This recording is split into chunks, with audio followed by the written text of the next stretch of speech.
son celebrating 20 years of excellence in education. సొంత కథలు చెప్పకరా అంటే గోపు పగిలి సార్ బాబా కమిషన్ ముందు హాజరు కాకుండా చూడమని మిమ్మల్ని అక్కడికి పంపిన ఇదే ముఖ్యమంత్రి గారు అదే రోజు గుట్టుగా మరో దూతను ఏర్పాటు చేశాడు. అతనే IG Rajesh Rai to meet Haidar Ali. సరే ఇప్పుడు ఎక్కడికి వెళ్ళారు వీళ్ళ నాన్నగారు? పాప ఆఫీసు ఫోన్ చేస్తే బయలుదేరారు అన్నారు. అదిగో నాన్న వచ్చారు.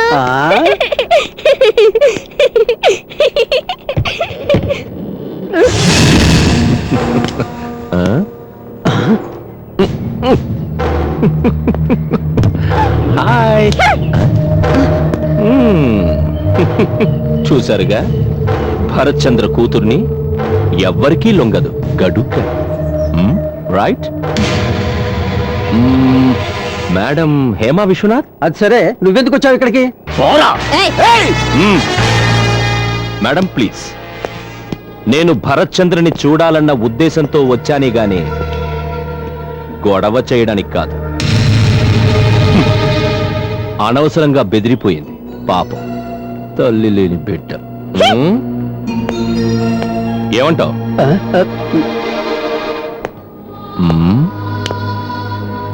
హేమకి తెలియదనుకుంటాను ఇందుమతి గురించి, రైట్? చంపేశారు. కూరిపెట్టింది భరత్ చంద్రకి, కానీ చచ్చింది పాపం ఇందుమతి. భరత్ చంద్ర కేసు వాదించి ఇందుమతి వచ్చేప్పుడు కోర్టు ముందే భూమ్ భూమ్ భూమ్ అని తూట్లు తూట్లుగా కాల్చేశారు. భరత్ చంద్ర చూస్తుండగానే పీకాడ భరత్ చంద్ర. No! ఇప్పుడు కూడా తనకి పెట్టిన గురి తప్పిందని నువ్వు అనుకుంటున్నావా? గురి పెట్టింది ఇద్దరికి. ఫైనల్ వార్నింగ్, మరోసారి తను ఈ హైదర్ అలీ విషయంలో జోక్యం చేసుకుంటే చూస్తూ ఊరుకోను, గిల్లవతల పారేస్తావు అని చెప్పాలి. మంచిగా మనసు మార్చుకుంటేనే బతుకుతావు.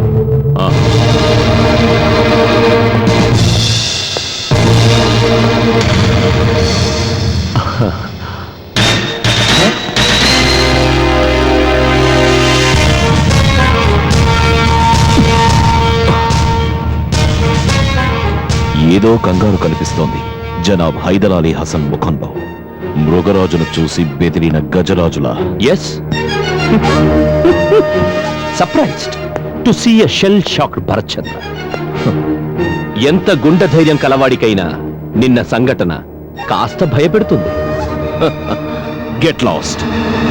నో, ఇప్పుడు నువ్వు నవ్వే ఆ నవ్వుంది చూడు, నిన్నెవ్వరూ ఏం చేయలేరనుకునే నీ అహంకారం. ఈ రోజు అలా నవ్వటానికి నీ మొహం ఇంకా మిగిలింది అంటే ఈ జనాబ్ హైదర్ అలీ హసన్ దయ, నా భిక్ష, నా ఔదార్యం, నా దానం. It's my bloody charity that you're still alive.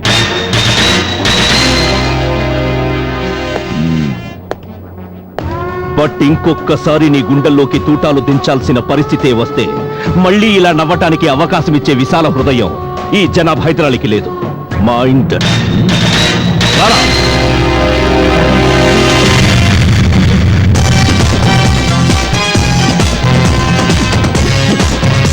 ఇప్పుడు నీ ముఖంలో ఆ నవ్వు కనిపించకుండా పోయింది చూడు.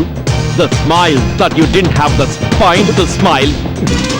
ఆ నవ్వు ఆగటానికి సిద్ధమైన నీ శ్వాస ఇక ఈ నిమిషం మొదలు నీ జీవితమంతా నా దానమని మర్చిపోకు, నా దయని మర్చిపోకు, నా భిక్షని మర్చిపోకు. నీ తుచ్చ ప్రాణాన్ని just take it and get lost.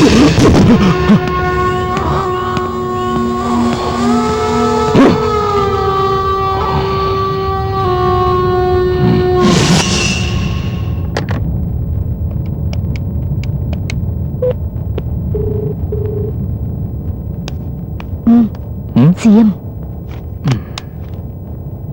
Sir. Habib, రేపు మార్నింగ్ ట్రైన్ వస్తున్నాను నేను. సార్ రాగానే వచ్చి గలు మాట్లాడుకుందాం. సార్. అరే, నీ సంగతి కాదు, ఆ భరత్ చంద్ర గారి సంగతి నీకు అర్థమైందా? సార్.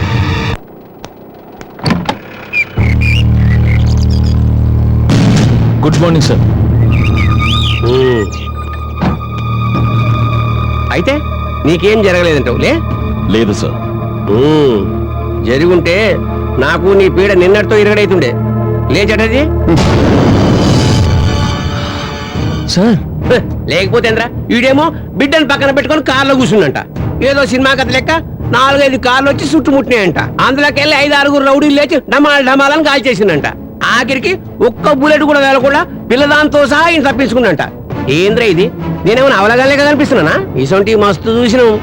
ఆ దెబ్బతో ఈ సారు గురించి దేశంలో ఉన్న చోటా మోటా పత్రికలని భరత్చంద్ర సాహసం చేసాడని ఫోటోలు గీటోలు మన్ను మశానం ఇలా నోట్ల మన్ను కూడా.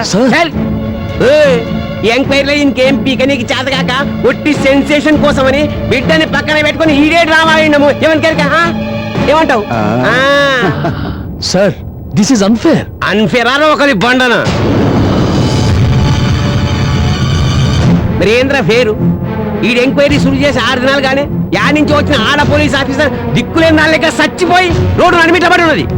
అంతేనేనా ఈ నా సొంత పార్టీ ఎమ్మెల్యే ఇంట్లో గుసాయించి ఇల్లంతా ఆగమాగం చేసి ఆ నోట్ల పిస్తలు దూర్చి నీకేం తెలియదు నిన్ను వదిలేస్తున్నానని చెప్పి ఆ నుంచి వెళ్ళిపోవడం ఫేరా? సార్, ఇంతవరకు చేసిన దర్యాప్తులో దొరికిన ఆధారాలను బట్టే మేము. ఆధారం లేదు గీధారం లేదు, ఇటు చేసే ఎంక్వైరీ చాలు. అరే చాలంటారు కదా రే. ఆ రోజే నేను నీకు మంచిగా సంజాయించినా లేదా? చేతిలో లాఠీలు పట్టుకుని బెల్ట్లు పట్టుకుని ఇష్టం వచ్చినట్టు జనం మీద ఎరగబడద్దు, ముఖ్యమంత్రి నేను అని. అప్పుడు నా మాట నువ్వు వినలే, ఇప్పుడు నీ మాట నేనేనా? ఇగో ఇప్పటి సంది నీకు ఇన్వెస్టిగేషన్ కి సంబంధం లేదని ఖరారు చేసిన ఆర్డర్స్. సార్, తీసుకోరా. ఇప్పుడు ఇంతదాకా నీకు ఎంక్వైరీలో దొరికిన ఆధారమో ఈధారమో ఏదైనా నీ కాడుంటే అవి ఇక్కడనే ఇప్పుడే ఇచ్చేలు ఈయనకి. What nonsense sir, this is too much. Too much అయినా కానీ 3 మచ్ అయినా కానీ దిస్ ఈజ్ మై డెసిషన్. దీనిలో మార్పేం ఉండదు. ఏం మార్చాలంటా సార్? సార్,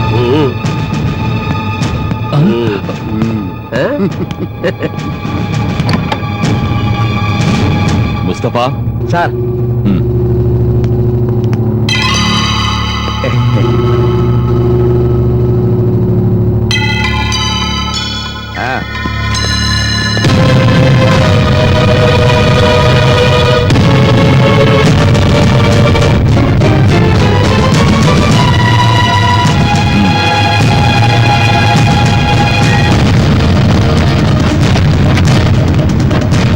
ఏంటిది బజారౌడి లెక్క? Shut up you Bharat.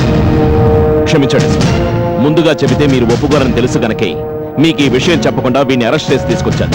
నిన్న రాత్రి ఏ గాడిదికి తెలియకుండా.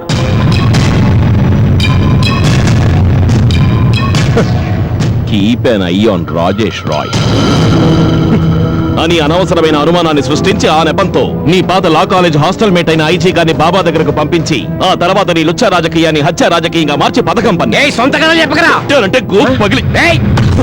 సార్, బాబా కమిషన్ ముందు హాజరు కాకుండా చూడమని మిమ్మల్ని అక్కడికి పంపిన ఇదే ముఖ్యమంత్రి గారు అదే రోజు గుట్టుగా మరో దూతను ఏర్పాటు చేశాడు. అతనే IG Rajesh Rai to meet Haidar Ali. Reddy commission ముందు బాబా వాంగ్మూలం ఇవ్వబోతున్నారన్న అత్యంత విలువైన ప్రభుత్వ రహస్యాన్ని జనాబ్ హైదర్ అలీ చెవులో ఊదడానికి. సార్, ఈ చీటెడ్ యూ సార్. నిజం బయటపడితే పదవీ భ్రష్టుడవుతాడన్న భయంతో. ఎస్ సార్, బాబా వాంగ్మూలం ఇస్తే హైదర్ అలీ అతను ఆడించినట్టు ఆడుతున్న పార్టీలు ప్రజల్లో మరింత బలహీన పడిపోతాయని, పదవొక్కటే కాకుండా పార్టీ ఉనికితో పాటు ఇన్నేళ్లు నీకు తొత్తులుగా ఉండి తాళం వేస్తున్న ఇండిపెండెంట్లు పదవులు పోయి పరువు చచ్చి మట్టి కొట్టుకుపోతారని భయం. కొత్త సీపోర్టు కట్టుకోవడానికి సంఘద్రోహులకు పర్మిషన్ ఇచ్చి మన ప్రజల కళ్ళల్లో అంత మట్టి కొట్టి ఆధునిక పద్ధతిలో అభివృద్ధి చేస్తున్నామని కథను సృష్టించి నీకు కోటాను కోట్ల డబ్బిచ్చి వెనక ఉండి నిన్ను నడిపిస్తున్న ఆ హైదర్ అలీ అనే మాఫియా లీడర్ తో స్వార్థంతో చేతులు కలిపావు. ఈ ప్రజాస్వామ్యాన్ని సమాధి చేశావు. 300 కోట్లు ఆశించి బలిపశువుల్ని చేశావు. నీ ప్రాణ స్నేహితుడిని, ఈ స్టేట్ ని, ఈ జనాన్ని. పోతాను సార్, బట్ బాబా హత్య కేసులో అతి కీలకమైన ప్రధాన సాక్షి పోలీస్ ఐజీ ఈ రాజేష్ రాయ్ న్యాయస్థానం ముందు నుంచి వాగ్మూలం ఇచ్చే రోజు రేపే. గుర్తుంచుకోండి. అంతవరకు ఈ కేసుని నీ పవరు, పలుకుబడి, డబ్బు ఏమీ చేయలేవు. ఈ భరత్ చంద్ర పట్టుపట్టాడంటే కుటుంబ పట్టే. ఇంతకు మించే ఉన్న పిచ్చి వేషాలు వేసావో పుచ్చ పగిలిపోతుంది. నీలాంటి రౌడీలు, గుండాలు చేసే అక్రమాలకి, వక్ర పనులకి తల్లడిల్లుతున్న శాసనసభల్ని ప్రక్షాళన చేయాల్సిన రోజొచ్చింది. ఆ పని నేను చేస్తాను. యూ కెన్ బడి count on me for that.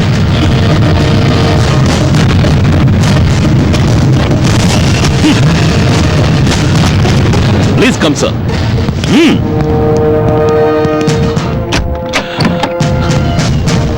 Good bye sir. నేను